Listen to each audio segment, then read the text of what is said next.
The public policy think tank, the National Research Institute of Papua New Guinea, or simply NRI, has moved to transform its Waigani campus into a knowledge hub.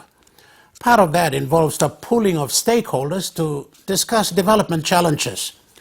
I talked to the Senior Deputy Director of NRI, Dr. David Ayers.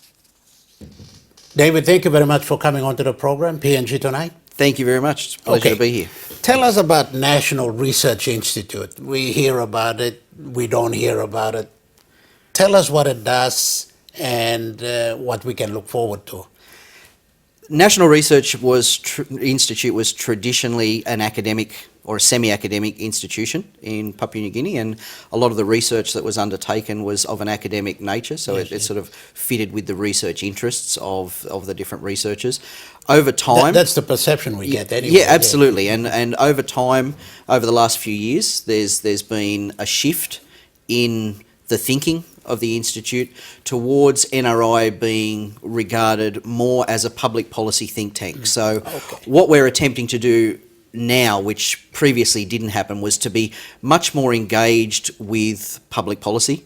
So our research interests and our research areas are sort of contemporary issues affecting Papua New Guinea. So whether it's land and property development, universal basic education, economic policy, governance, building safer communities, all of these issues that are contemporary policy issues are the core areas now of our research program. So there's been a definite shift in the way NRI perceives itself and the way NRI would like to be perceived from outside. And what you do, do you get the cue from the government to research on particular areas, or do you think that Papua New Guinea needs to go this way and let's back it up with that research? How does that come about? It's a combination of both. Okay. Sometimes it's as a result of internal discussions, collaborating with the NRI Council and determining what the priorities might be. Other times it can be a specific request. So from government, can you comment on this? Can you give your thoughts on that? Can we do some more research, in this particular area? So it really is a combination. It's not coming from one single source in terms of where and then some of the things that the NRI might have done that stands out today. Probably the flagship over time has been NRI's work with land issues. Okay. So from the Land Summit in 2005 and then the establishment of the National Land Development Program, NRI has been a key driver behind a lot of the reforms. Most recently, there's been the announcement of the establishment of an Office of Customary Land. That's a momentous thing for Papua New Guinea because it really is addressing 97% of the land in the country.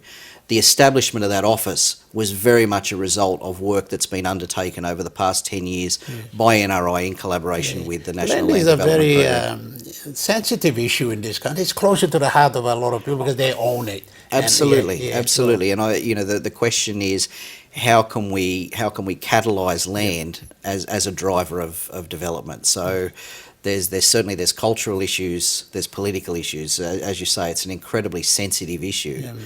So how do you then use land to benefit everybody rather than a select few? All right, Doctor, what sort of people do you have at NRI? I mean, it's an institution, we really don't know who's in there. We have a very highly qualified research faculty. So I think there's 19 researchers on the faculty at NRI. Out of those 19, the majority have PhDs. All of them have PhDs from credible international universities.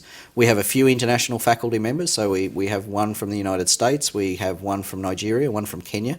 So it's quite a diverse mix, and the backgrounds of our researchers are quite diverse. So people with backgrounds in education, people with backgrounds in economics, land, etc. So it's quite a diverse faculty, but it's a very highly qualified faculty. All right. You're like a statutory authority. Obviously, you need funds to operate. Where do you get the funding from? Is it enough?